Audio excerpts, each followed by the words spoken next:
ನಮಸ್ಕಾರ ವೀಕ್ಷಕರೇ, ಇಬ್ಬನಿ ಚಾನಲ್ಗೆ ಸ್ವಾಗತ. ನಮ್ಮ ವಿಡಿಯೋಗಳನ್ನು ಮೊದಲ ಬಾರಿ ನೋಡುತ್ತಿದ್ದಲ್ಲಿ ದಯವಿಟ್ಟು ಸಬ್ಸ್ಕ್ರೈಬ್ ಮಾಡಿಕೊಳ್ಳಿ, ಲೈಕ್ ಮತ್ತು ಶೇರ್ ಮಾಡಲು ಮರೆಯದಿರಿ. ಕಥೆಗಳನ್ನು ಸ್ಕಿಪ್ ಮಾಡದೆ ನೋಡಿ ಆನಂದಿಸಿ. ಕಥೆಯ ಹೆಸರು ಶೃಂಗಾರ ಕಾವ್ಯ, ಭಾಗ 101. ಲೇಖಕರು ಕೈಸರ್ ಜಹಾ. ಪ್ರತೀಕ್ ನನಗೆ ಐಸ್ ಕ್ರೀಮ್ ತಿನ್ನಬೇಕು ಎಂದು ಚಾಂದಿನಿ ಕೇಳಿದಾಗ ಇರು ತರುತ್ತೇನೆ ಎಂದು ಹೇಳಿದವನು ಕಿಚನ್ಗೆ ಹೋಗಿ ಆಕೆಗಾಗಿಯೇ ಮೊದಲೇ ತಂದಿಟ್ಟಿದ್ದ ಎಲ್ಲ ಫ್ಲೇವರ್ ಐಸ್ ಕ್ರೀಮ್ ನೋಡುವನು. ಆಗಾಗ ಚಾಂದಿನಿಯು ಮಧ್ಯರಾತ್ರಿ ಐಸ್ ಕ್ರೀಮ್ ತಿನ್ನುವ ಬಯಕೆ ಮಾಡುತ್ತಿದ್ದುದರಿಂದ ಎಲ್ಲವನ್ನೂ ತಂದಿಟ್ಟಿದ್ದನು. ಮ್ಯಾಂಗೋ ಫ್ಲೇವರ್ ಐಸ್ ಕ್ರೀಮನ್ನು ಬಟ್ಟಲಿಗೆ ಹಾಕಿಕೊಂಡು ಬಂದವನು ಆಕೆಗೆ ನೀಡಿದಾಗ ಒಂದು ನಗು ನೀಡುವಳು.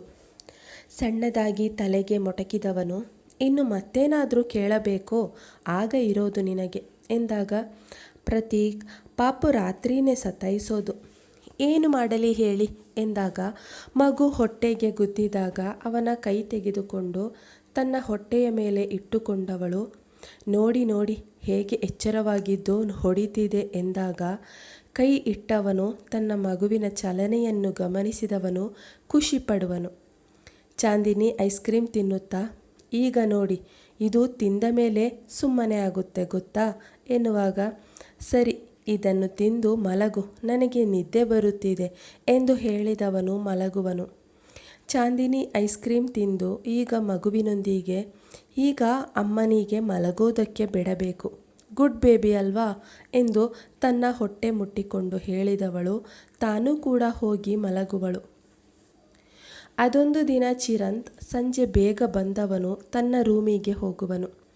ಆಫೀಸಿನಿಂದ ಬಂದ ಸೀಮಾ ಫ್ರೆಶ್ ಆಗಿ ಬಂದು ಕುಳಿತಾಗ ಆಕೆಯ ಹತ್ತಿರ ಬಂದವನು ನಾವಿಬ್ಬರು ಹೊರಗೆ ಹೋಗಿ ಬರೋಣ, ರೆಡಿಯಾಗಿರು ಎಂದು ಹೇಳಿದಾಗ ಕಾವ್ಯ ಹೇಳಿ ಹೋದ ಮಾತುಗಳು, ಹಾಗೆಯೇ ಇತ್ತೀಚೆಗೆ ಅವನಲ್ಲಿ ಕಂಡ ಅಲ್ಪ ಸ್ವಲ್ಪ ಬದಲಾವಣೆ ಎಲ್ಲವನ್ನು ಮೆಲುಕು ಹಾಕುತ್ತಿದ್ದವಳಿಗೆ ಹೋಗಬೇಕು ಎನ್ನಿಸಿದರೂ ಒಂದೇ ಸಲಕ್ಕೆ ಒಪ್ಪಿಗೆ ನೀಡುವುದು ಬೇಡ ಎಂದುಕೊಳ್ಳುವಳು.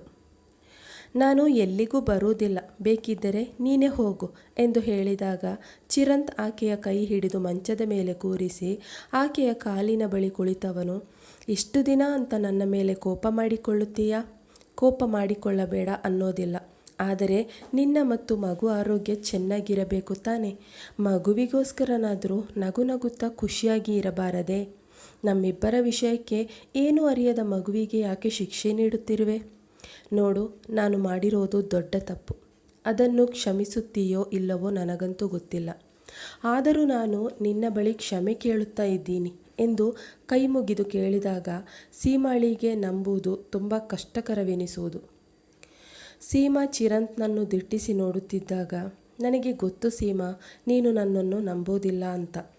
ಎಷ್ಟು ಬೇಕೋ ಅಷ್ಟು ಸಮಯ ತಗೋ, ನಾನೇನು ಬೇಡ ಎನ್ನುವುದಿಲ್ಲ, ಆದರೆ ನನ್ನ ಜೊತೆ ನಗು ನಗುತ್ತಾ ಖುಷಿಯಾಗಿರು ಪ್ಲೀಸ್.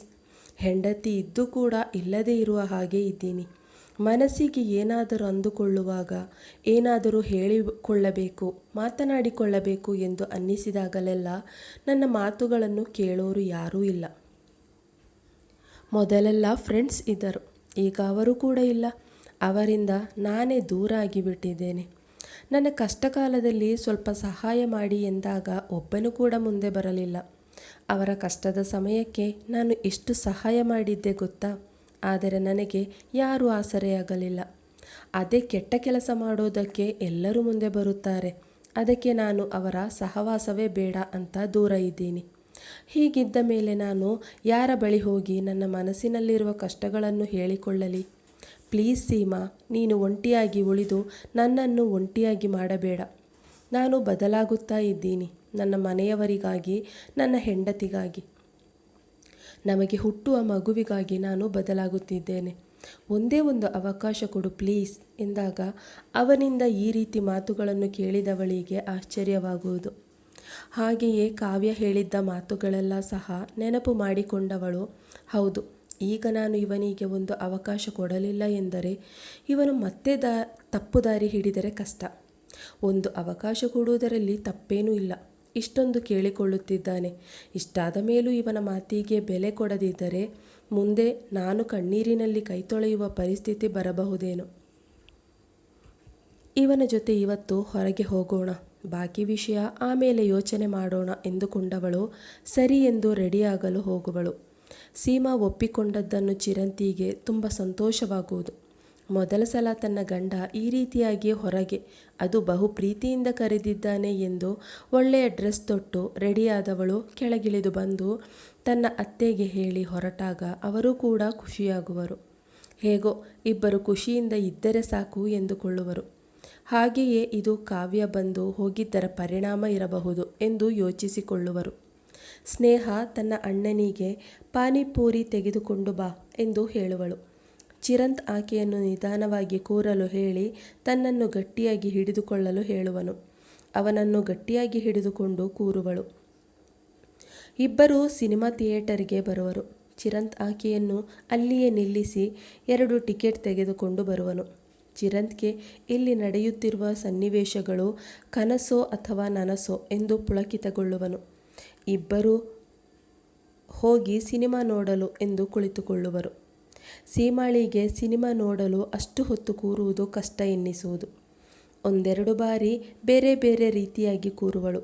ಕೊನೆಗೆ ಸಾಕು ನೋಡಿದ್ದು, ಯಾಕೋ ಕೂರೋದಕ್ಕೆ ಆಗುತ್ತಿಲ್ಲ ಎಂದಾಗ ಚಿರಂತ್ ಸರಿ ಬಾ ಹೋಗೋಣ ಎಂದು ಇಬ್ಬರು ಅರ್ಧಕ್ಕೆ ಎದ್ದು ಬರುವರು. ಅಲ್ಲಿಂದ ಬಂದವರು ಹೋಟೆಲ್ಗೆ ಹೋದವರು ಊಟ ಮಾಡುವರು. ಆದರೂ ಹೆಚ್ಚಾಗಿ ಏನೂ ಮಾತುಕತೆ ಇರುವುದಿಲ್ಲ.